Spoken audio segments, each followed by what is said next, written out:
Pensez l'accompagnement comme la rencontre d'un monde.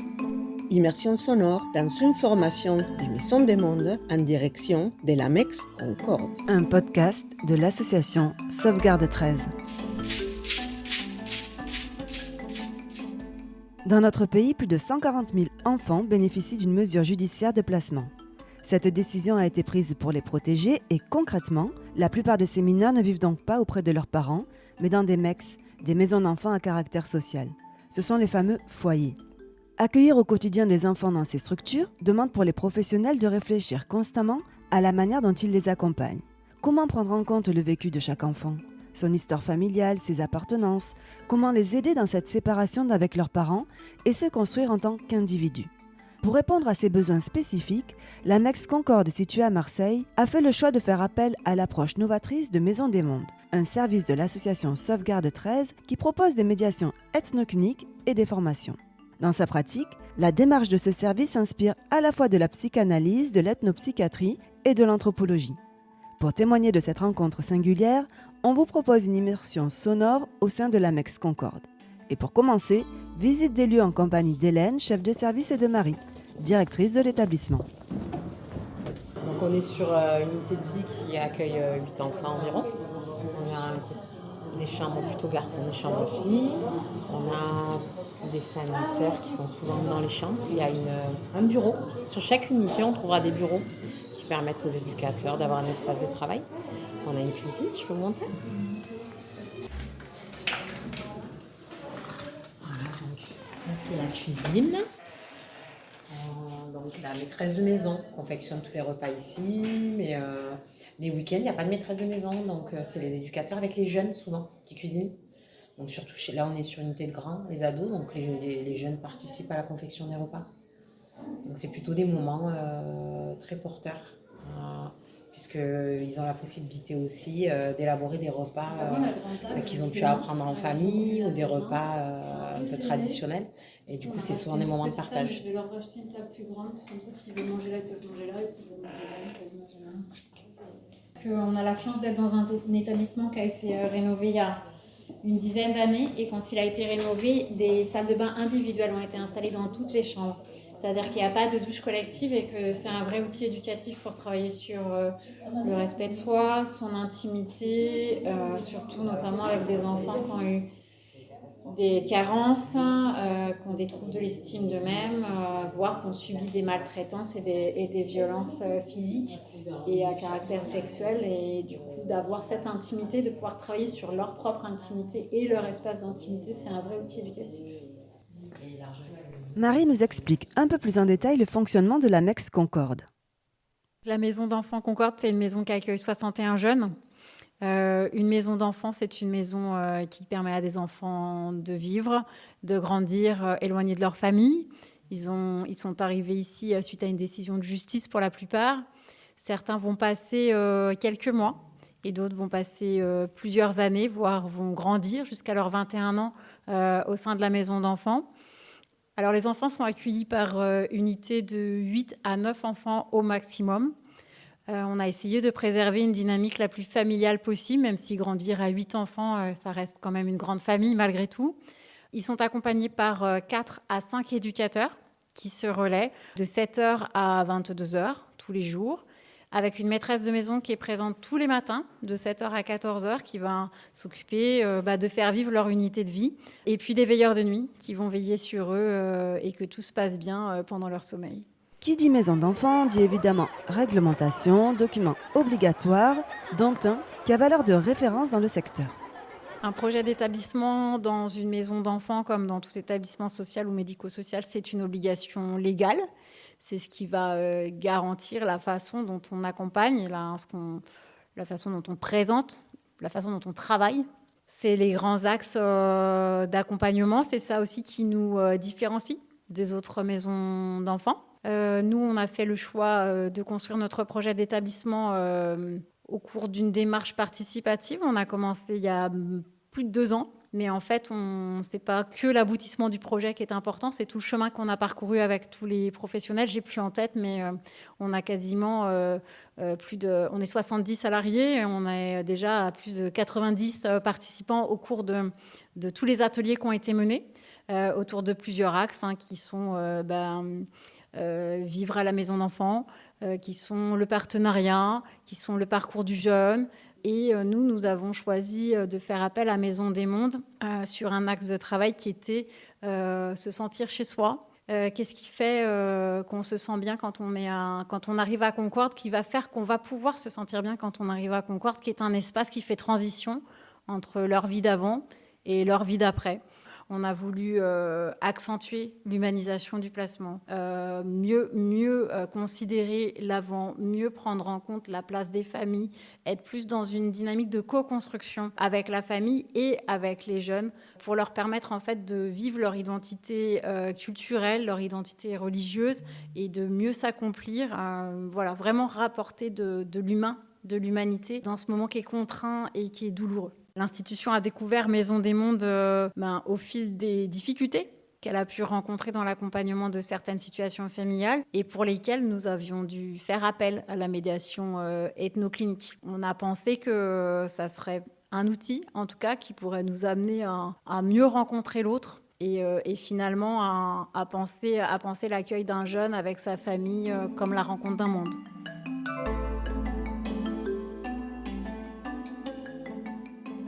Les attentes de la direction de l'AMEX envers la formation de Maison des Mondes sont nées des constats faits au quotidien par leurs équipes. Vraiment de partir de ce qu'on avait constaté tous ensemble, c'est qu'on demandait souvent à un enfant d'arriver d'un univers en le laissant de côté, de vivre dans notre univers et puis après de repartir dans peut-être encore un troisième univers ou de revenir dans son premier univers sans qu'il y ait des ponts, sans qu'il y ait de transition, sans qu'on soit dans une idée de trajectoire de vie et qu'on attendait de cette formation-action des outils pour pouvoir faire ça ici. Voilà. Et je pense qu'on leur a donné envie parce qu'on a été plus de volontaires qu'il n'en fallait pour la première session. C'est Alice, psychologue clinicienne et référente pédagogique pour Maison des Mondes, qui a conçu le projet de formation pour l'AMEX. Durant cette expérience qui s'est déroulée sur 2 ans, elle a animé les sessions, accompagnée à chaque fois par Amina ou Jean-Michel, membres du groupe ressources de Maison des Mondes. Pour construire ce projet, la première étape a été de comprendre la demande de la direction de l'AMEX Concorde autour du projet d'établissement, puisque ça c'était vraiment spécifique. D'emblée, ce qui a été proposé, c'est que les membres de la direction de Concorde participent à une réunion découverte au sein de Maison des Mondes pour éprouver dans un premier temps les dimensions de cette approche. Ils en ont été assez enthousiastes et à la suite de ça, j'ai proposé un programme de formation qui diffère peu dans sa structure de ce qui est proposé généralement sur 3 jours d'initiation. Mais d'emblée, la perspective était la dynamique du projet d'établissement. Et tous les professionnels de l'AMEX, de la direction aux professionnels de terrain, ont été partie prenante, ce qui a contribué à créer une ambiance. Du côté des équipes de Concorde, la grande majorité des professionnels ne savaient vraiment pas à quoi s'attendre quant à cette formation, comme le raconte Freddy, moniteur éducateur. Concrètement, quand on en a parlé, je ne savais pas à quoi ça consistait, pour être honnête. Je l'ai découvert sur place, en fait. Quand on s'est retrouvé avec Maison du Monde, même jusqu'à autour de la table, je ne savais pas de quoi consistait. Et en fait, Amina, elle a commencé par se présenter. Et en fait, c'est sa présentation qui m'a... Je pensais au départ qu'elle allait dire comment elle s'appelait, d'où elle venait, mais elle a fait une présentation de ses origines, ses parents. C'est à partir de là, en fait, que j'ai compris le sens de cette formation-là. Dans ma pratique de tous les jours, en dehors de cette formation-là, avant même que de faire cette formation-là, je fonctionne un peu comme ça. Je ne suis pas quelqu'un de fermé, notamment vis-à-vis des jeunes. Moi, je pense qu'être éduque, c'est d'être ce qu'on est, en fait, avec les qualités et les défauts, si je peux dire ça comme ça. Moi, j'ai un passé où j'étais à leur place. Et du coup, j'ai jamais eu honte de ça. Au contraire, je trouvais que c'était un plus dans l'accompagnement. Alors, je ne le raconte pas à tout va. Je travaillais avec ma marmite, avec le couvercle à moitié ouvert. Quand moi, j'estimais sur l'instant, sur le moment, qu'il faut me dévoiler, me lâcher un peu, selon la situation, ça ne m'a jamais freiné. Ça me permettait, en tout cas, sur cette situation, de créer le lien, d'avoir du lien avec le jeune. Ce qui me permet du coup, une fois que le lien a été créé, de pouvoir le pousser à faire plus sur ses projets, etc. etc. Je ne pense pas que le fait d'être diplômé éducateur et de transmettre à un jeune, je ne sais pas la bonne parole, mais de le guider dans le bon truc, je ne pense pas que ça suffit. Je pense ce qui va permettre aux jeunes de... Ah, il y a une phrase que j'aime bien, c'est être présent dans son absence. Ben, ce qui va permettre à l'éducateur, enfin, pour le jeune, d'être présent quand il n'est pas là, c'est le lien qu'on crée avec le jeune. C'est pas que le diplôme, voilà, c'est le lien qu'on crée. Et donc, le fait de me lâcher un peu, de pouvoir donner un peu de moi, tout ça, alors c'est pas automatique, c'est selon le jeune qui est en face de moi, selon la situation, c'est moi qui juge en fait. En tout cas, j'ai donné du possible dans l'impossible, si je peux dire ça comme ça. J'avais des gamins qui avaient des doutes, qui viennent de leur environnement, de leur histoire, de leur nana, et qui avaient des murs tout autour d'eux. Et en fait, le fait d'avoir déposé certains éléments de moi leur a permis de voir que c'est possible, qu'on peut venir d'un environnement peut-être pas encadrant, si je peux dire ça comme ça, et il est possible de devenir quelqu'un de bien, quelqu'un de respectable. Comme ça. Donc oui, le fait de déposer ma marmite, quelquefois, je pense que j'apporte ça. Vous savez ce que j'ai remarqué en étant comme ça, enfin, c'est peut-être... j'ai souvent l'info que tout le monde cherche. J'ai souvent ce que le gamin ne dit pas aux autres. C'est moi qui le ramène dans l'équipe. Je ne pense pas que j'ai l'info parce que je suis beau, je suis vilain, ou parce que je suis noir, ou parce que je suis gros, parce que... Non, je pense que je suis l'info parce qu'il y a ce lien. Et tout est là, en fait. Tout est basé là.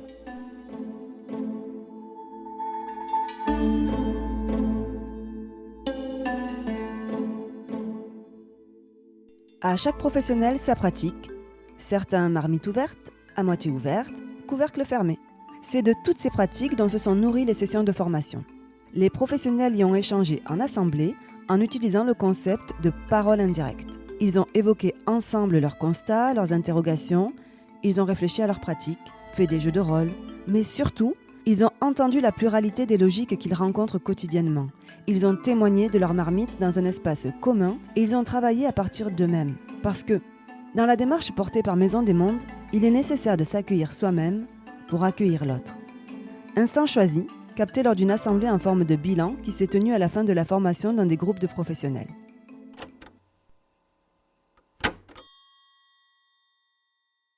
L'idée de ce matin, c'est que déjà on va faire une assemblée et qu'est-ce qui a commencé à penser ensemble, quels sont les effets de la formation dans votre travail. Comment déjà on avance là-dessus. Donc on va faire une assemblée pour juste construire le groupe. Et après, où on échangera toujours avec les logiques de la parole indirecte. Et c'est Amina et moi qui allons animer l'assemblée. Voilà, l'idée c'est vraiment de témoigner de ça. Qu'est-ce que ça a transformé? Qu'est-ce que ça vous a amené à créer? Comment ça s'est imprégné à l'intérieur de chacun de vous, mais aussi, bien entendu, dans vos groupes de travail. Je trouvais que c'était très centré sur qui sont ces enfants, du coup, à la Maison Concorde. À qui nous-mêmes, dans nos marmites, on appartient en tant qu'enfants. Et après, à qui sont ces enfants qui viennent, qui sont de passage à Concorde, mais en même temps, à qui ils appartiennent. Me semble. Oui, c'est encore revenu dans les jeux de rôle qu'on a fait. D'ailleurs, dans les deux groupes, cette question de à qui ils appartiennent. Donc là, on a eu la première de toutes ces formations qu'on continue après par la suite avec tous les salariés. Ce qui était intéressant dans cette séance, c'est que j'avais préparé plein de choses à dire. Et en fait, il n'y a rien du tout qui est ressorti de ce que je voulais dire. Et c'est vrai que on a été... moi, je sais que j'ai été à l'aise pour déposer. Et ça a fait écho de suite. Donc, on parlait par rapport à cette volonté de transmission par rapport aux enfants. Mais ça m'a beaucoup fait écho par rapport aux familles. Et ça m'a beaucoup pris de hauteur. Alors, je suis grande, je sais, naturellement. Mais j'ai eu beaucoup davantage de hauteur sur cette approche d'accueillir ces enfants et la famille. Et ce qui est... j'ai trouvé super chouette, c'est que en fait, ça a fait cet écho auprès de tous les collègues qui ont participé à cette formation. Et il y a eu une envie de partager cette marmite. Et on a eu l'occasion, donc une collègue qui a évoqué cette idée de pourquoi pas, on fait le café des familles depuis 2 ans. De pourquoi pas aussi enclencher avec ces familles, mettre en place notre marmite aussi. Et on a partagé pendant ce temps de café des familles, on a fait notre marmite avec les salariés présents, les professionnels qui accompagnent les enfants au quotidien et les parents qui étaient présents aussi. Donc ça fait... des fois, c'est vrai qu'il y a des perceptions de hiérarchisation entre les familles et les professionnels, alors que ce qui n'est pas le cas. Mais là, ça a mis tout le monde à la place et ça a beaucoup humanisé. Je ne sais pas si on peut faire des liens directs avec des évolutions de situation. Mais je trouve que cette posture dont on s'est... cette formation nous a vraiment enrichi dans une posture humble. Et on a sur cette maison des parents qui étaient dans une très grande défiance à l'égard de l'institution, du placement. Et je trouve qu'avant ce café des familles où on a fait la marmite, il y avait déjà quelque chose qui était insufflé au quotidien dans l'approche. Alors, c'est déjà le cas pour beaucoup de professionnels au quotidien qui sont dans cette façon de penser l'accompagnement des familles. Mais je trouve de façon plus conscientisée depuis qu'on a fait cette formation. Et on sent de suite que le fait que la personne, l'être humain qui est en face de nous, quand il sent que nous, on veut se mettre à la même place, à la même hauteur, du coup, il est plus ouvert et il est moins dans cette défiance. Et on a une situation que je trouve qui a évolué de façon assez fulgurante, d'un papa qui a porté plainte contre nous, vrai ou faux, enfin, des trucs, mais il n'y a que quelques mois, et qui est dans une confiance aujourd'hui avec l'équipe qui est fulgurante. Et du coup, l'impact sur l'évolution de la situation est assez incroyable, puisque c'est un gamin qui est rentré il n'y a pas longtemps et on travaille un PAD à la fin de l'année. La question de l'Assemblée, pour moi, elle prend une fonction évidemment aujourd'hui du côté de ce qu'on a à voir ensemble, mais l'Assemblée, c'est aussi l'Assemblée familiale, c'est aussi qu'est-ce qui fait que les jeunes au travail, parce que, comment dire, parfois, je donne juste l'exemple des adolescents. Les adolescentes, si on les coupe de leur famille dans certaines cultures, elles n'ont plus rien, parce qu'il n'y a personne qui va être là pour elles. Voilà. Le groupe, malgré tout, c'est auquel elles vont devoir se raccrocher s'il se passe quoi que ce soit. Et il y a des processus de protection. Et il y a des processus de protection qui ont à voir avec la façon dont on travaille.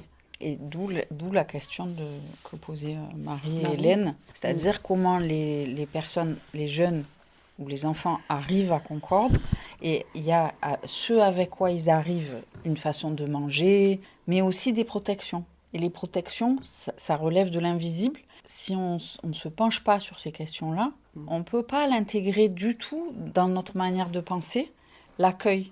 Et donc ça aussi, c'est une question, avec quoi arrivent les enfants et comment ils repartent, et comment, dans ce temps-là à Concorde, peut-être qu'il y a des protections qui peuvent soutenir le travail de protection de l'enfance, pour le dire comme ça. C'est le « et » et le « et ». Je l'ai particulièrement ressenti il y a quelques jours parce que dans le cadre de mon stage de direction, j'ai eu la possibilité de faire un entretien avec Marie. Et la question la question du handicap dans le monde de la famille, quelle place a cet enfant dans cette famille, qu'est-ce qu'il représente, qu'est-ce que c'est cette maman qui ne comprend pas le handicap, mais du coup si c'est pas du handicap c'est quoi? Ces questions-là elles sont sans fin. Moi ce que j'ai ressenti c'est que c'est un processus qui est en réflexion à Concorde et que les enfants ne sont pas juste ou handicapés ou un parent qui ne comprend pas le handicap, c'est beaucoup plus complexe. Je pense que vraiment entre il y a 2 ans où on ne savait pas où on voulait aller, et il y avait cet outil qui s'est présenté là et on ne savait pas comment ça allait s'articuler. Et aujourd'hui, sincèrement, on sait très bien, nous deux de notre place, comment on va réussir à le poser et à quelle étape de tout l'accueil et l'accompagnement de l'enfant on va pouvoir insuffler tout au long de son parcours cette notion de garantir à l'enfant, quand il arrive à Concorde, comment on va lui permettre de rester ce qu'il est dans son histoire, dans son âme, pour qu'il puisse continuer à grandir dans un environnement qui est nouveau, mais rester lui-même.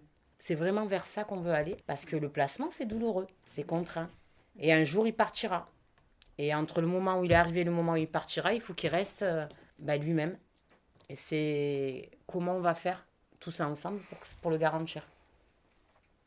En fait, il y a eu des situations, par exemple, où des enfants qui étaient placés quand ils retournent au domicile, en fait, ils redécouvrent leur famille. Et cette volonté de travailler, moi, comment je l'ai perçue quand on nous a fait cette proposition de formation, c'était comment éviter cette coupure continuelle de la maison et de la maison d'enfants.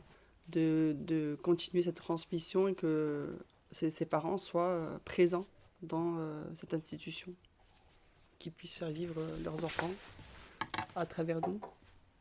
Je voulais faire un petit peu le lien avec tout ce que vous avez dit, puis revenir sur le terme de formation, transformation, qui me plaît beaucoup, parce qu'effectivement, il y a quelque chose qui se crée un peu presque inconsciemment dans une réflexion. Là, je vois qu'après la formation des marmites, on a eu une formation soutien à la parentalité, et ça s'est fait automatiquement. Il y a eu le lien qui s'est fait, effectivement, on reçoit des parents, on travaille avec auprès d'enfants, mais on a affaire aux parents. Et c'est vrai qu'aujourd'hui, maintenant, il y a des réflexes qui se font presque automatiquement à me dire, voilà, ils viennent nous poser quelque chose, mais à nous d'accueillir parce qu'effectivement, c'est leur monde qui vient nous parler.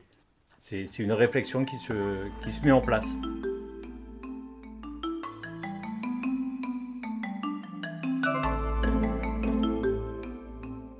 Après cette assemblée, des professionnels de la MEX ont accepté de passer derrière le micro pour témoigner directement de leur expérience avec Maison des Mondes. On écoute Mathilde.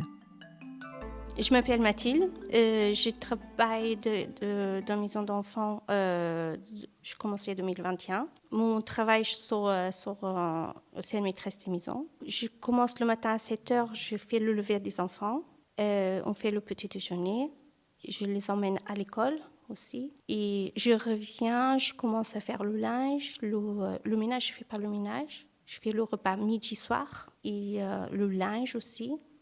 Et voilà. Inquiète en amont de sa participation à cette formation, Mathilde fait à présent un bilan positif de cette expérience. Quand ils ont commencé à parler, ils nous expliquaient qu'il fallait faire. Et quand j'étais avec une collègue, c'était maîtresse maison, mais elle n'est plus là. On a eu du mal, en fait, parce qu'elle est arménienne, moi je suis portugaise, et on a du mal à s'exprimer, en fait, parce qu'on avait beaucoup de monde. Je pense qu'on était 15, et on n'a pas passé le premier jour. Tous les deux, on a passé le deuxième. En fait, j'aime pas parler quand il y a beaucoup de monde. Je suis timide, en fait. Et le deuxième jour, je passais la nuit en train... Qu'est-ce que je veux dire? Et j'ai rien dit du tout. Qu'est-ce que je me suis dit? Je veux dire ça? Pas du tout. Mais ça m'a fait beaucoup de bien, en fait, faire la formation. Je n'ai pas pensé tout de suite, mais après, jour à jour, le jour qui a passé, je me suis dit... ça valait le coup, en fait, de le faire. Déjà, je suis plus à l'aise parce que j'ai parlé quand même et j'essaie de m'améliorer, parler plus facilement devant beaucoup de monde qu'avant, pas du tout. C'était compliqué. J'arrivais pas à parler, ma voix ne sortait pas. Par rapport aux autres collègues, on se voyait, parce qu'il y a des collègues qui ne travaillent pas sur place. C'est vrai qu'on ne se parlait pas beaucoup avant et depuis la formation, qu'on se voit, on se parle, on boit un café ensemble, qu'avant on ne le faisait pas, quoi. Sharifa, monitrice éducatrice, est également revenue sur cette expérience et ses ressentis. Les 2 premiers jours, ça a été plus sur notre description et on s'est présenté. Au début, on était tous un petit peu réticents. Donc, Amina et Alice ont commencé, puis la direction. Puis, en fait, ça nous a permis de nous ouvrir et savoir plus ou moins ce qu'on voulait dire. Donc, ça nous a permis d'avoir une autre perception de chacun et de nous voir autrement que des éducateurs ou des chefs de service, etc. Le 3e jour, on a fait une mise en situation d'une médiation familiale pour plus ou moins comprendre, surtout sur la situation qui a été mise en place. Ça nous a vraiment permis de comprendre un peu mieux ce papa, même si on n'est toujours pas d'accord avec ses idéaux et son positionnement, mais de le comprendre un peu mieux et de l'accompagner Et l'approche qu'on a eue avec ce papa fait que maintenant, il est un peu plus ouvert et travaille, entre guillemets, un peu plus avec les équipes éducatives.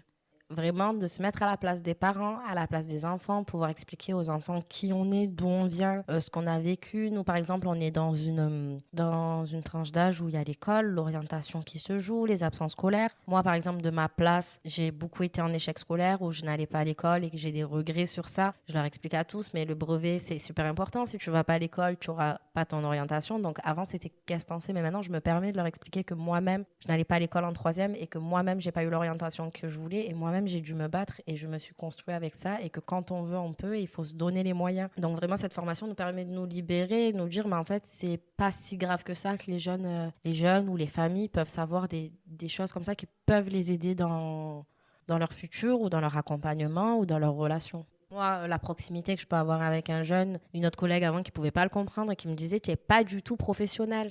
Ben maintenant, elle comprend mieux parce que moi, j'ai grandi avec une maman aimante qui me donnait de l'affection, qui était là. Je me dis pas être la maman des jeunes que j'accueille, mais ce manque d'affection qu'ils n'ont pas au quotidien, c'est important qu'on leur donne. Donc, des petits câlins, aller leur dire bonne nuit avant de dormir, être là, leur dire que demain, on viendra à leur représentation à l'école ou dans leur sport. Chose que d'autres veulent pas faire, mais que moi aussi, je respecte parce que c'est eux qui ont cette pudeur et cette barrière éducative qui est pour eux importante. Si je peux rajouter un mot sur cette formation, moi, vraiment, elle m'a aidée et elle m'aide vraiment professionnellement à être qui je suis professionnellement, à accompagner mes jeunes, à accompagner mes familles. Et je pense que sans cette formation et sans l'accompagnement de la direction, parce que c'est important aussi que la direction ait eu cette formation, parce qu'à ce moment-là, on était vraiment sur un pied d'égalité, fait qu'ils nous comprennent, nous, au quotidien. Souvent, les équipes, on se dit que la direction ne nous comprend pas. La direction ne comprend pas pourquoi on est acharné à ce que cet enfant passe les fêtes de Noël ou ait une circoncision parce que c'est sa culture, etc. Mais c'est lui et c'est lui qui se construit avec ça. Et du coup, cette formation nous permet de bouger de notre place. Si les juges et les référents ASE peuvent la faire, ce serait super important parce que je pense qu'elle fait changer les mentalités, cette formation. Pour Freddy, l'un des effets de la formation a été de mettre un cadre, certaines limites dans sa pratique professionnelle. Donc cette formation-là, elle m'a fait un rappel parce que ça fait pas mal d'années que je fais ce boulot. Comme je disais, on rentre dans une espèce de quotidien, on finit par faire les choses machinalement, habituelles. Et là, ça m'a permis de me poser, en fait, de dire, voilà, d'analyser, en fait, ce que je fais, mes actions, tout ça, etc. etc. Je pense que j'aurais moins de réflexion sur mon attitude, justement. C'est bien, je trouve ça. Oui, cette formation, je ne suis pas légitimé, mais en tout cas, ça peut aider le collègue qui ne comprenait pas, en fait, de comprendre, si je peux dire ça comme ça. Et peut-être l'aider, elle aussi, à faire pareil, en fait, à rentrer en lien avec le gamin, parce que tout est là, en fait. La base, elle est là. Après, comme je dis, cette formation, peut-être, elle va m'aider parfois, parce que des fois, on a tendance à trop se lâcher. Cette formation-là, certes, elle valide, mais elle me conforte, en fait, dans ma façon de travailler, mais elle me donne aussi des limites. Enfin, je les ai, les limites, mais elle me rappelle les limites, je peux dire ça comme ça. Je ramène peut-être à moi, mais ça m'a plus apporté personnellement que dans ma pratique, parce que c'est ma pratique, cette formation-là. C'est exactement ce que je fais, déjà. Du coup, je dis, ça m'a rappelé, certes, mais ça m'a plus apporté sur moi-même, sur moi, voilà, l'histoire, on peut aider l'autre quand on sait qui on est, quoi. Enfin, je pense. Si la formation a eu un impact sur les professionnels, elle a aussi amené à une évolution des pratiques au niveau même de l'équipe de direction. C'est venu modifier notre façon de penser le travail. On avait fait des ateliers où notamment tout un axe de travail sur tout le parcours du jeune, mais plutôt du point de vue institutionnel. Quels sont nos outils d'étude d'une candidature, de l'admission, comment on gère les processus d'admission. Et finalement, après avoir fait la formation, on est venu les revoir parce qu'on voulait aussi que ça vienne s'imprégner. C'est-à-dire qu'on a repensé nos processus d'admission, même si on avait déjà commencé à les repenser, au regard de comment mieux accueillir l'autre, comment mieux appréhender son monde. Et donc ça se décline alors de façon un peu concrète, mais c'est symbolique, mais c'est d'abord accueillir un parent pour lui présenter la maison, pour essayer de le rencontrer lui avant de rencontrer son enfant. Alors, c'est pas une quête d'adhésion, puisque de toute façon, le placement, il va être contraint. Mais en même temps, c'est quand même déjà permettre à l'enfant de sentir que son parent nous connaît, ne porte pas forcément son placement, mais l'accompagne en tout cas dans cette maison d'enfant qu'il connaît déjà avant lui. En fait, la formation, elle a permis de modifier des pratiques, de faire évoluer les pratiques. Et là, on est encore dans des perspectives où on sait qu'on va encore évoluer.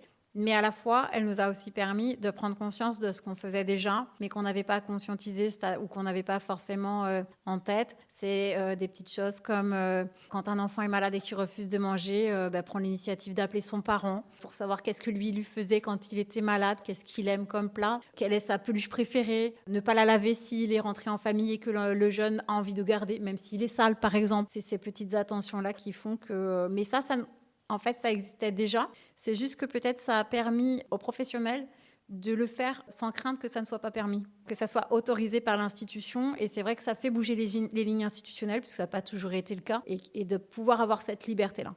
En fait, cette formation action, ça nous a fait aussi repenser les locaux, parce que accueillir, c'est aussi avoir les moyens d'accueillir et recevoir un parent dans un bureau ou recevoir un parent dans un espace plus chaleureux, plus contenant, plus convivial. En tout cas, ça amène aussi une autre rencontre. Et donc, on est en chemin aussi parce qu'on a des locaux un peu exigus, mais on a des perspectives de travaux. On est aussi en train d'aménager des locaux. Ça pose aussi la question, mais ça, c'est la médiation ethnoclinique qui nous amène à ça aussi, sur la circulation des objets. Qu'est-ce qu'on autorise aux jeunes et à la famille de ramener au sein de l'institution? Avec quoi il peut partir pour faire trace et pour faire mémoire aussi de son passage dans la maison d'enfants. Dans cet axe de travail, on voulait aussi travailler sur la mémoire et la transmission, parce qu'aujourd'hui, la transmission, elle est très orale. On a la chance à Concorde d'avoir des éducateurs qui ont 10 ans, 15 ans, 20 ans de maison, et quand donc des jeunes reviennent, ils sont en capacité de leur parler de eux quand ils étaient petits. Dans les maisons d'enfants aujourd'hui, on n'a plus trop de professionnels qui y restent aussi longtemps, même si on espère qu'ils restent longtemps, pour assurer de la continuité auprès des jeunes. Et on est en train d'imaginer des outils, notamment numériques, qui pourraient faire trace, qui pourraient faire mémoire de qu'est-ce qu'ils ont été, quels enfants ils ont été, qu'est-ce qu'on leur a permis de vivre quand ils étaient à la maison d'enfants Concorde. Après, évidemment, c'est venu aussi impacter la fonction RH et la façon dont on va recruter, parce qu'effectivement, la rencontre, ce n'est pas que envers les jeunes, envers les familles, c'est aussi envers les professionnels. On est un secteur qui a du mal à recruter. On est attentif à ne pas se tromper. En tout cas, c'est toujours compliqué de se tromper, aussi parce que c'est des gens qui passent auprès des enfants, et donc d'expérimenter aussi, sans parler de marmite évidemment lors d'un entretien de recrutement, mais d'expérimenter aussi la médiation ethnoclinique au sein des entretiens de recrutement et de la rencontre d'un autre professionnel. Ça permet aussi de travailler différemment et de recruter différemment. L'aventure entre Maison des Mondes et la MEX Concorde se poursuit. De nouveaux groupes bénéficiant encore de cette formation. En dehors de cette expérience singulière, Maison des Mondes regroupe différentes formes d'activités qui s'enrichissent les unes des autres. Maison des Mondes est au service avant tout des professionnels. Il se décline sous diverses formes, les formations actions, comme celle dont il est question, les formations initiation à la demande d'équipes et d'établissements qui se déroulent sur 3 à 5 jours, la formation longue sur 2 ans, et ce sont des inscriptions individuelles. Pour en savoir davantage, les réunions découvertes sont organisées tous les 2 mois dans nos locaux. Et ce qui vient nourrir toutes ces formations, toutes ces interventions, ce sont les médiations ethnocliniques. Elles sont là encore au service des équipes qui peuvent nous solliciter sur des situations particulières et singulières qui sont envisagées de manière complémentaire en évoquant le registre des appartenances des marmites. Si vous aussi, vous souhaitez découvrir l'approche proposée par Maison des Mondes, le plus simple, c'est de venir rencontrer l'équipe autour d'une réunion découverte. Vous trouverez également un certain nombre d'informations sur le site internet de notre association, Sauvegarde 13.